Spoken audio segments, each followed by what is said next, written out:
Welcome to episode 21 of Randall Vision. I'm your host, Randall. Today's topic, I'm going to give a little spiel about Ayn Rand.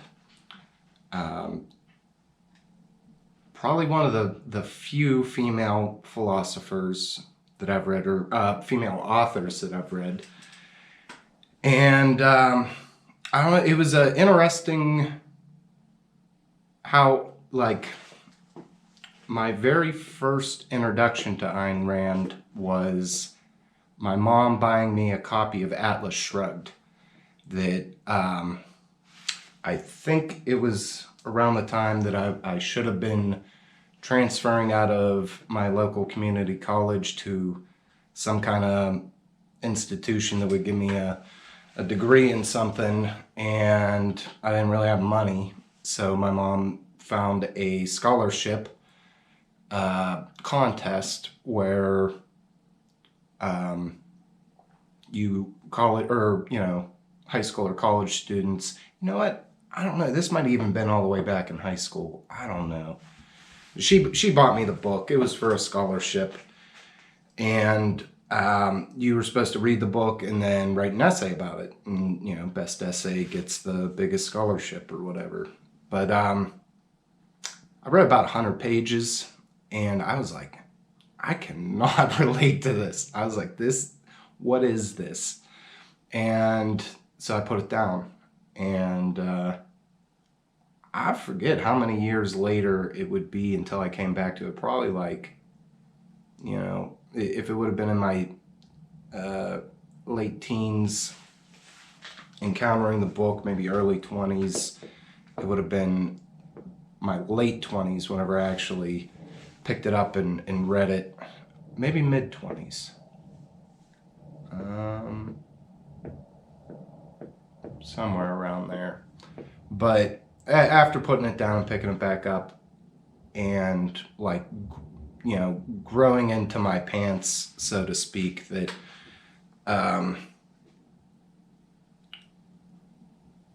it made a lot more sense reading it as an adult. And by my mid-20s, I was able to identify with Dagny and Hank a little more, that I was able to see their industrialism, their highest ideals, their work ethic, all of that. I see it was a metaphor. That wasn't literal, that the architects of society are the be all end all. It's no, great people, or those that aspire to be great and pursue that with some form of tenacity. I was able to get that a little better.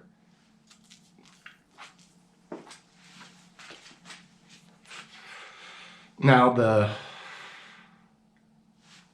story, I'm not going to recount the whole story. John Galt is the guy that got me. And in particular, towards the end, John Galt gives this very long speech, and it's been quite a while since I read it, but I remember highlighting the whole thing, and I was like, this is why you read the book. It is for this right here. And so as a role model, or taking Galt's words of advice of stay on the bottom rung, don't be exploited. If you are somebody who thinks, don't let cowards buy that capacity from you. That there are people in positions of power in our world that are not very competent, and somehow they profit more than the competent people, and that's not right. I don't care if you're a capitalist or a socialist or whoever. What it's more of a I don't think morals is right, but like an ethics kind of thing. And I don't know. I've just kind of always felt that way, and kind of always complied with what his what that message was. Like, whatever you're working on, if it's great, you could keep working on it. Keep it to yourself, and don't let some jerk profit off of what you've created. So, you know, has that led to hardship? Not exactly, but has it led to a lack of plenty of options, material goods? Yeah, I'm not doing that great financially, but that's not that important, or materially. But good enough. My needs are met. You're not supposed to read Atlas Shrugged first, from what I hear. I think you're supposed to read The Fountainhead first.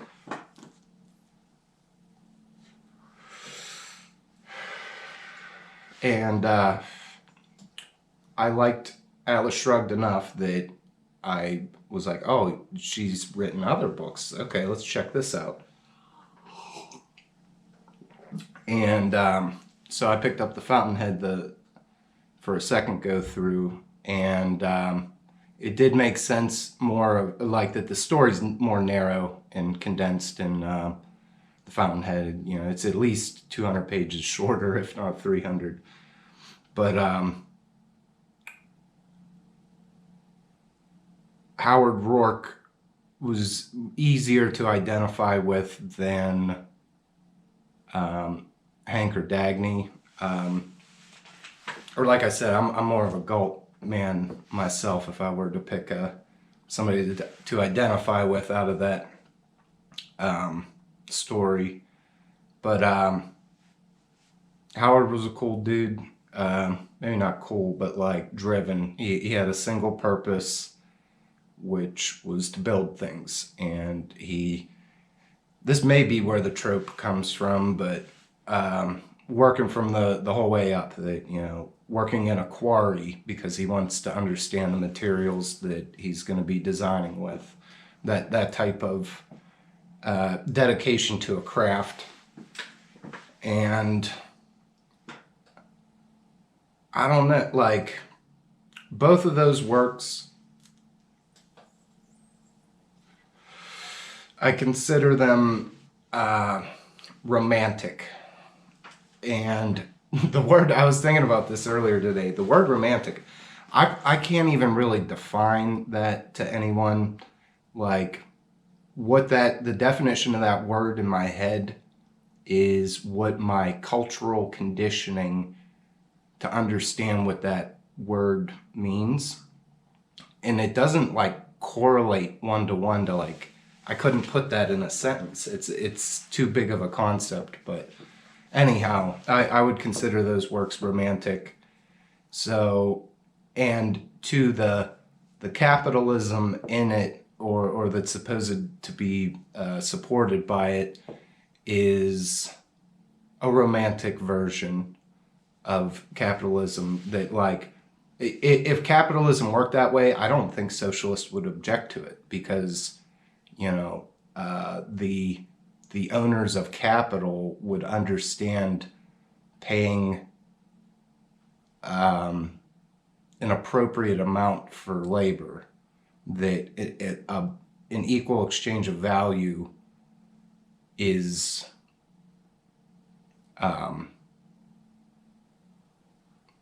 maybe not implicit, but like that a man of integrity would carry that to all aspects of his life, including business. So we live in a suboptimal world. We're not populated 100% with people with integrity, or even people with integrity may not have, you know, the 100% integrity that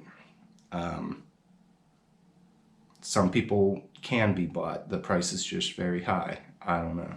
But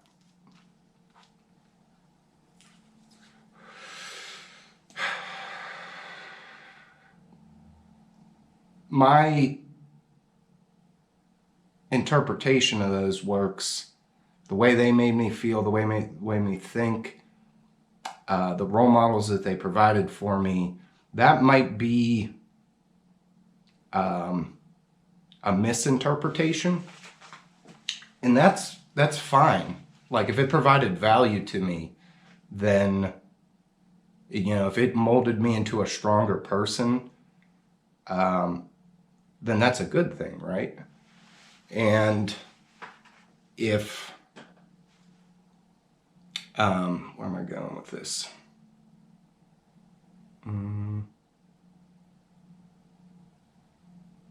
Misinterpretation.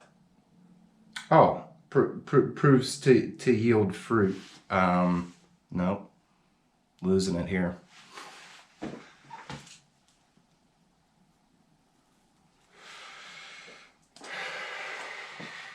All right, we'll cut our loss on that one. Another tidbit I wanted to throw in too is that I've heard rumors that Ayn Rand was an avid user of amphetamines, and I don't want to vilify substances in any way, but substances, particularly when you're addicted to them, influence your behavior, and I don't know if it's a vice, but a negative consequence of amphetamines could be like worshiping of productivity, that we must get done as much as we could get done. That is our highest ideal, is to accomplish and do.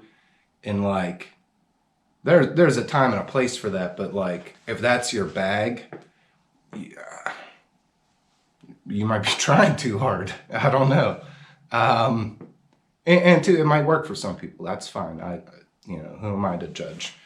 But using that as a lens to view the works as like, oh, so, if productivity is this person's highest ideal, then of course they're going to skew in this direction of economic belief or whatnot. Now, too, that's the thing. I try not to view it through the economic lens, more of the like moral and philosophical implications of what's in the work. And I think through that lens, we could all agree that the people that like don't really do anything but have important titles and stuff, they're not actually in charge, are they? Like, do we respect their authority? The only other book I've read by her, it was a joint work between Ayn Rand and Nathaniel Braden called The Virtue of Selfishness.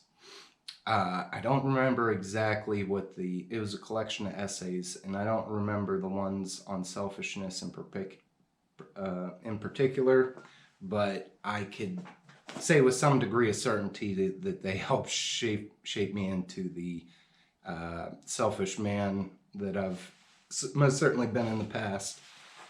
But the two essays that stuck out in my mind the most, one, they do a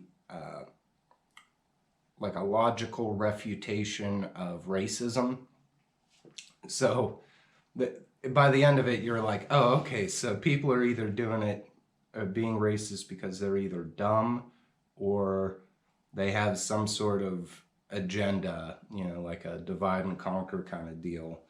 So beyond those two, like the